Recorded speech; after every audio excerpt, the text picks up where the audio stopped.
All right, so now we're going to talk about here's the connection between hand washing and injuries. And I've just put a bunch of the most prevalent causes of injury.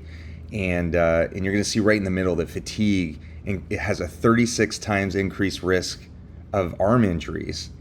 And a lot of the reason being is that the athlete doesn't recover very well. There could be a lot of movement compensation that adds to load on the body.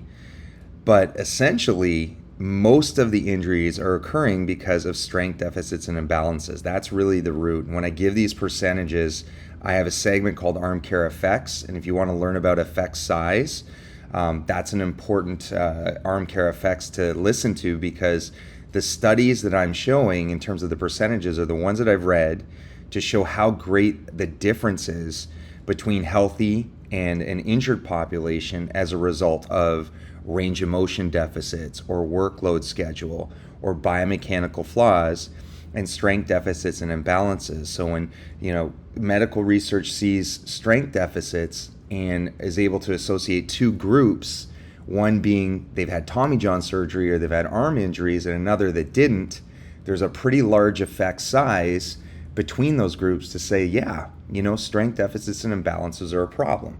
So, getting into the hand washing aspect of things is that when we were evaluating why, these athletes were getting hurt from one of the particular teams, we realized that when they got sick, that gastroenteritis, a lot of those players lost body mass.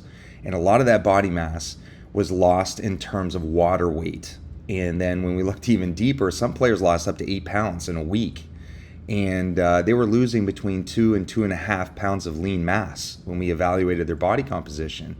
And you got to think, for performance, you're losing mass that contracts. That's a big problem. You won't be able to develop the same amount of power, and your movement can actually change. If you pick out a 2.5 pound weight, that's a lot of body mass in muscle tissue that contracts to lose. Okay, so that's a big issue. And then the water weight loss from the diarrhea and the vomiting, well, that makes the muscles dehydrated, the tissue's dehydrated. And I always say to athletes, like, what's harder to rip? A piece of meat in the package at the grocery store or beef jerky?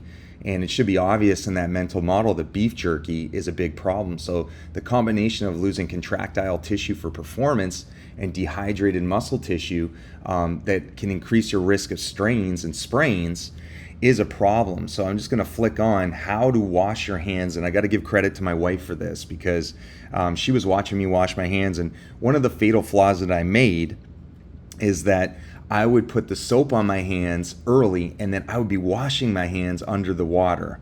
Okay, so I'm going to show you, some of the important steps here. So first, turn on the water. Now, I like the water warm. I believe that warmer water is better to get the bacteria off. But you can see I wet my hands, and I'm doing a lot of my scrubbing outside of the water, going between my knuckles. I'm getting over top of my hands, as you can see that. But you're going to also see that I actually scratch the surface of my hands with my nails.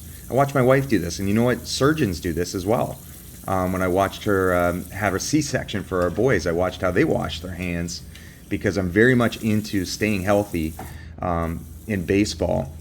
Now, if you want to be a water conservationist, which I think you should be, and I am at times, you can turn the water off while you're doing the scrubbing. I just wanted to have the water really hot for when I went to wash my hands. But this is the connection, to the previous post that I made on the soap dispenser. But I can't stress it enough. Coaches, if you're watching this, parents, if you're watching this, teach your athletes how to wash their hands.